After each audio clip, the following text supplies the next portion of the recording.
उठा के फेंक दीजिए टीवी को घर से बाहर, ना मोबाइल में देखिए ना दीवार पर चिपका के देखिए। ये क्या बदलेगा? नहीं बदलेगा। इसका विकल्प हमको ढूंढना पड़ेगा। इसका विकल्प हमको विकल्प के रूप में मीडिया को खड़ा करना पड़ेगा। जो उद्योगपति हैं उनमें हिम्मत नहीं है, उनमें हिम्मत नहीं है। उनकी कोई फाइल पकड़ी जाती है और फिर अचानक टेलीविजन चैनल का लाइन बदल जाता है, उनमें हिम्मत नहीं है। तो हमको अगर डेमोक्रेसी को बचाना है, लड़ना है, तो अपने एक मीडिया संस्थान को ऐसा बनाना होगा कि ज़्यादा से ज़्यादा वो नैतिकता पर खड़ी हो। और नैतिकता के लिए बहुत ज़रूरी है कि वो साफ पैसा हो, और साफ पैसा सिर्फ भारत की जनता दे सकती है। नेताओं के पास, उद्योगपतियों के पास साफ पैसा है नहीं। सारी सूचनाएं गायब करके कह रहे हैं कि बताइए भ्रष्टाचार के आरोप कहाँ हैं। अब छपेगा ही नहीं राफेल में, तो अब आरोप कहाँ से दिखेगा? और ये भी देखिए कि आप इस देश के नागरिक होने के नाते इस बात को कैसे बर्दाश्त कर गए कि जो खुद हजारों करोड़ के घोटाले में डूबा हुआ है, वो हजारों करोड़ की मानहानि का दावा कर रहा है। इस देश की अदालत में बैठे लोगों ने कैसे बर्दाश्त कर लिया कि वो मानहानि को करने के लिए आए हैं और वकीलों को खड़ा कर गए जो 500 करोड़ जमा नहीं कर सकते, और वो कई हजार करोड़ की मानहानि का दावा कर रहे हैं पत्रकारों पर। कैसे बर्दाश्त कर लिया आप लोगों ने? क्योंकि आपने एक नेता के लिए सारे उसूलों को तोड़कर बर्दाश्त करना सीखा, और अब आप किसी भी आरे गहरे उद्योगपतियों के लिए भी ये बर्दाश्त कर रहे हैं कि वो आपके लोकतांत्रिक मूल्यों पर आपके सामने हमला करके चला जाए, और आप बर्दाश्त कर गए। कहां गया आपके भीतर ये बेचैनी पैदा क्यों नहीं हुई कि आपके लोकतंत्र में हो क्या रहा है? एक स्टोरी छपने पे 1000 करोड़ का मानहानि का दावा करेंगे आप। ₹1.25 की मानहानि का कानून बनाइए। ये तो बहुत बड़ा सामंतवाद है। हम लोकतांत्रिक व्यवस्था में हैं। भाई आप हैं क्या जो आपकी मानहानि 1000 करोड़ की हो गई? क्या हैं आप? ₹1.25 की आपकी मानहानि होनी चाहिए, ₹1.25 की मानहानि मेरी भी होनी चाहिए, और ₹1.25 की मानहानि गरीबों की भी होनी चाहिए। किसी का मान सम्मान किसी से ऊंचा होगा, यह सामंती सोच है। वो अनिल को समझाइए, और नहीं तो अंबानी जी को समझाइए। मान सम्मान में बराबरी होनी चाहिए। यह आप कैसे बर्दाश्त कर गए? हम सब की जो जिंदगी है, उसका जो सम्मान है, संविधान हम पे बराबर रूप से हम पे अर्पित होता है कि हम सब एक दूसरे के बराबर हैं, भाईचारे में, मजहब के सम्मान में, मौलिक अधिकारों के इस्तेमाल में हम सब बराबर हैं। तो उनकी मानहानि 1000 करोड़ की कैसे हो गई? ₹1.25 की होनी चाहिए, मेरी भी ₹1.25 की होनी चाहिए, आपकी भी ₹1.25 की होनी चाहिए। तो मानहानि का कानून बदलिए। ये जो डराने की जो बात है, पर बड़ी बात है कि आर्थिक रूप से संपन्न होने से पहले या सक्षम होने से पहले इन नई वेबसाइट्स ने बड़ी खबरें की हैं, अपना इरादा बताया है, उन्होंने लोहा लिया है। वरना मुख्य धारा के न्यूज रूम में उद्योगपतियों के बारे में बोलने की परंपरा समाप्त हो गई है, और उन्हीं के जरिए, उन्हीं के इस्तेमाल से डेमोक्रेसी खत्म की जा रही है। डेमोक्रेसी कोई डिब्बा नहीं है कि कोई वहां से ले गया। डेमोक्रेसी के खत्म होने की बात का मतलब यह है कि आप जो उस कुर्सी पर बैठे हैं, आपके बोलने की आज़ादी चली जाएगी, आपके सोचने की आज़ादी चली जाएगी, आपके लिखने की आज़ादी चली जाएगी, और आप एक गुलाम स्थिति में रहेंगे। तो जब इसी स्थिति में रहना था तो फिर 100 साल क्यों लड़े आप? नहीं लड़ते जब गुलामी ही स्वीकार थी। तो इस तरह से जो छोटे छोटे वेबसाइट पर जब हमला किया, मैं उम्मीद कर रहा था कि लोगों को खड़ा होना चाहिए था, और सबसे ज्यादा तो हमारे प्रधानमंत्री को खड़ा होना चाहिए था। इस डेमोक्रेटिक सेटअप के सबसे ज्यादा लाभार्थी कौन है? वही हैं इस वक्त, तो वही हैं। इस डेमोक्रेटिक सेटअप के सबसे बड़े बेनिफिशियरी कौन है? वही हैं। तो वो किस तरह का पब्लिक ऑर्डर बना रहे हैं, या जो पब्लिक ऑर्डर खराब हो रहा है उसके प्रति उनकी चुप्पी। चूंकि अब वही सब जगह हैं, हर तरह की योजनाओं में उन्हीं का फोटो है। मंत्री का तो मंत्री नजर नहीं आते हैं, वो तो ट्वीट करने में लगे रहते हैं। भारत का शिक्षा मंत्री शिक्षा पर जितना ट्वीट नहीं करते, उससे ज्यादा प्रधानमंत्री के ट्वीट को रीट्वीट करते हैं। प्रकाश जावड़ेकर। इतनी क्राइसिस है एजुकेशन में, लेकिन अच्छी बात यह कि हमेशा हंसते हुए दिखते हैं। 5 साल में आपने कभी उनका सीरियस प्रेस कॉन्फ्रेंस देखा, सुना आपने एजुकेशन पे? नहीं। कोई पूछने वाला है? देशभक्त चैनल कोई नहीं पूछेगा। तो सवाल को नहीं पूछने के लिए आप भारत माता की जय का इस्तेमाल करते हैं। देखिए, आप इतिहास को बदल रहे हैं। भारत माता की जय का इस्तेमाल हमने सवाल को पूछने के लिए किया था। अंग्रेजी हुकूमत से हमने सवाल पूछने के लिए भारत माता की जय बोला था।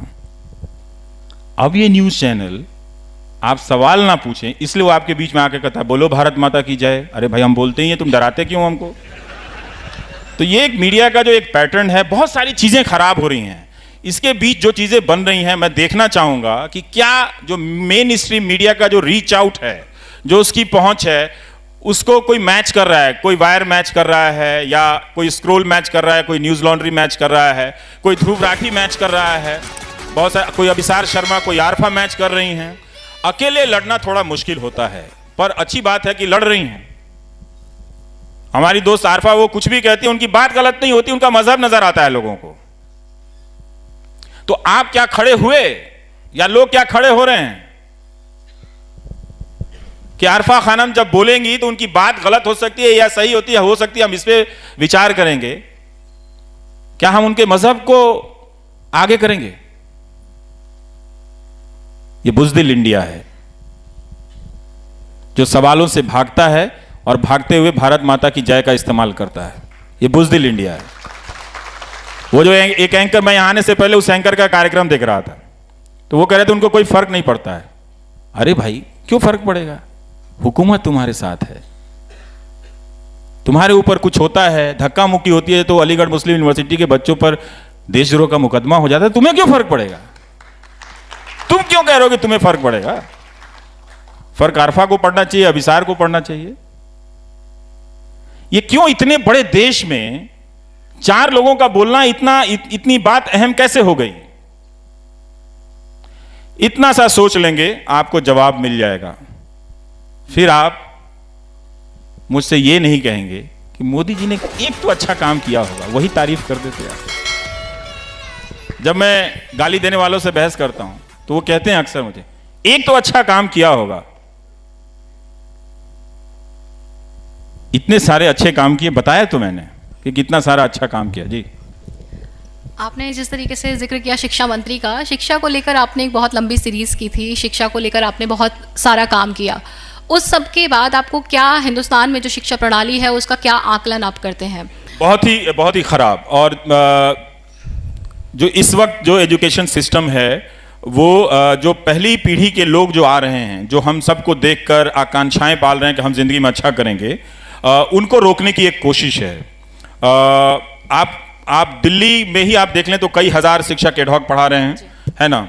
और आप बाहर के कॉलेजों में चले जाएं, गांव कस्बों के कॉलेजों में या राजधानियों के कॉलेज में, जहां ठीक ठाक कभी कभार कॉलेज हुआ करते थे, वो पिछले 15-20 साल में बर्बाद कर दिए गए। 1 लाख से ज़्यादा शिक्षक नहीं हैं, और कोई 10 लाख स्कूलों में शिक्षक नहीं हैं। और आपको पता है एक मज़ेदार बात, मैसेच्यूसेट्स इंस्टीट्यूट ऑफ टेक्नोलॉजी, उधर इंडिया कांग्रेस हो रहा था हार्वर्ड की तरह, तो हमारे शिक्षा मंत्री जा नहीं पाए क्योंकि चुनाव था। तो वो अपना स्पीच भेजते हैं, जैसे उन लोगों को मालूम नहीं है कि India is a 1 billion plus country. ये सब जो नहीं होता है कि इतने मिलियन, चुनाव आयोग का जो पर्चा होता है वो पढ़ देते हैं। उसके बाद वो एक चीज़ बताते हैं कि हम स्कूलों में बहुत अच्छा काम कर रहे हैं, आप लोगों को नहीं पता होगा। और 6 to 12 के स्कूलों में वो 3D प्रिंटर दे रहे हैं। किस लिए भाई? जिस सरकारी स्कूल में मास्टर नहीं है, आप MIT के बच्चों को कह रहे हो रॉकेट दे रहे हो क्या?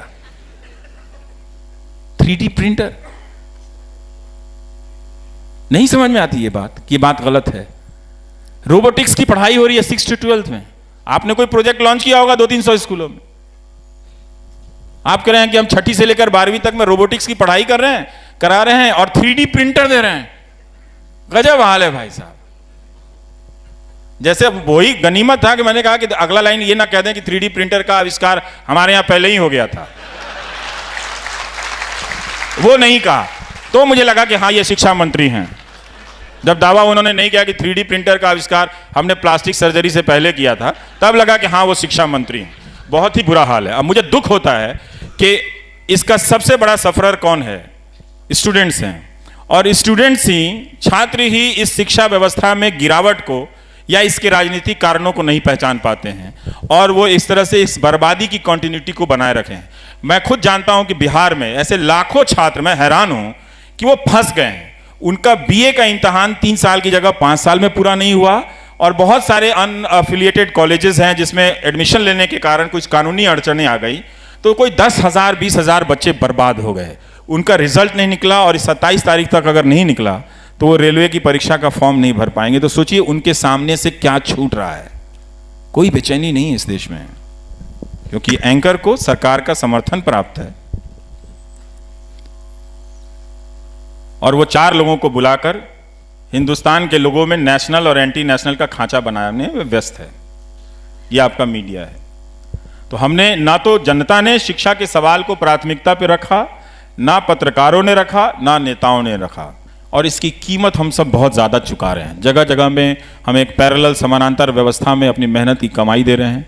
किसी बच्चे को कोई चैन नहीं है, जो इटावा में है, जो मैनपुरी में है, जो धनबाद में है, जो मोतिहारी मुजफ्फरपुर में है, वो सब बहुत तकलीफ से गुजर रहे हैं। ये सिर्फ कहने की बात नहीं है, पर इस शिक्षा पे सीरीज करते हुए मैंने देखा और मैं इस बात को अभी भी समझना चाहता हूँ कि इतनी बर्बादी के बाद भी उनके भीतर ये हिंदू कुंठा जो चैनलों और राजनीति ने बिठाई है, वो क्यों और कैसे इतनी मजबूत है। मेरा अपना शक है कि आज भी उनसे कहा जाए कि तुम अपनी बर्बादी को रहने दो, इस हिंदू कुंठा को चुन लो, तो शायद वो चुन सकते हैं। पर उन्होंने मुझसे वादा किया है कि अब वो इस राजनीति